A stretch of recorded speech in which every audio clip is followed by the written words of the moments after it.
जो है वो यातायात व्यवस्था ठप पड़ गई है।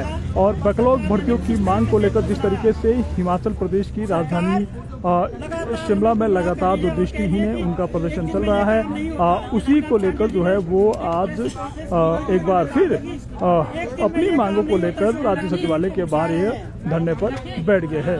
आप दोनों तरफ सचिवालय की तस्वीरें देख सकते हैं कि दोनों तरफ संजौली की तरफ से अगर बात करें तो सड़क जो है वो पूरी तरीके से जाम है, और बस स्टैंड की तरफ से संजौली की तरफ की अगर बात करें तो उस तरफ भी पूरी तरीके से जो है वो यातायात व्यवस्था यहाँ पर ठप पड़ी हुई है। और कुछ देर पहले ही यहाँ पर जो है वो हल्की जो नोक-झोंक है वो जो दृष्टिहीन है वो पुलिस के बीच एक बार फिर हुई है। और पहले भी अगर बात करें तो 540 से ज़्यादा दिनों का जो समय है वो दृष्टिहीनों को हो गया है, और अपनी जो बैकलॉग की भर्तियां हैं उनको एक साथ एक मुश्त भरने की मांग ये दृष्टिहीन कर रहे हैं।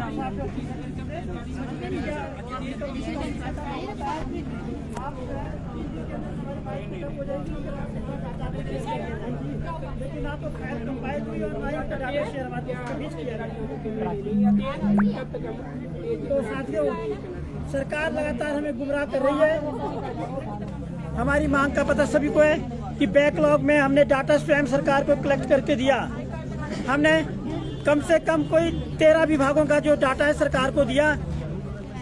अगर सरकार ईमानदारी से काम करे तो इन पदों को भरने के लिए कोई मेहनत या कोई विशेष अभियान या विशेष व्यवस्था करने की आवश्यकता नहीं है सरकार को।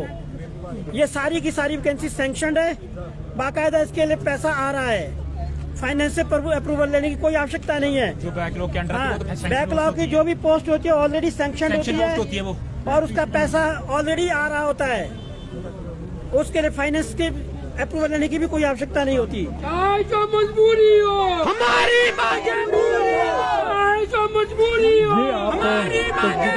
हो देख सकते हैं कि शिमला राज्य सचिवालय के बाहर जो है वो ये प्रदर्शन चल रहा है, और प्रदेश सरकार के खिलाफ जो जमकर ये नारेबाजी करते हुए यहाँ पर नजर आ रहे हैं। और सड़क पूरी तरीके से जाम हो गई है। आप सचिवालय की तरफ की तस्वीरें देख सकते हैं कि जो वाहनों के पहिए हैं वो पूरी तरीके से थम गए हैं। लोग जो है वो अपने गाड़ियों में और बसों में एक जगह ही जो है वो बैठ गए, जिसके कारण जो है वो लोगों को भारी परेशानियां यहाँ पर झेलनी पड़ रही है। और वहीं जो दृष्टि है वो यहाँ पर अपनी नारेबाजी करते हुए यहाँ पर नजर आ रहे हैं। जानकारी योजना चला रहे हैं, लेकिन ये सारे के सारे कागजों में है, धरातल पर ये कुछ भी नहीं होता। इधर आता तो इस बार जो अभी आप मतलब अभी जो बात हुई थी अभी एडीसी प्राची एसडीएम साहब ने बात की, कहते हैं हम आपकी बात करवाते हैं ऊपर, लेकिन उसके बाद उनके 5 मिनट का समय उन्होंने मांगा था तो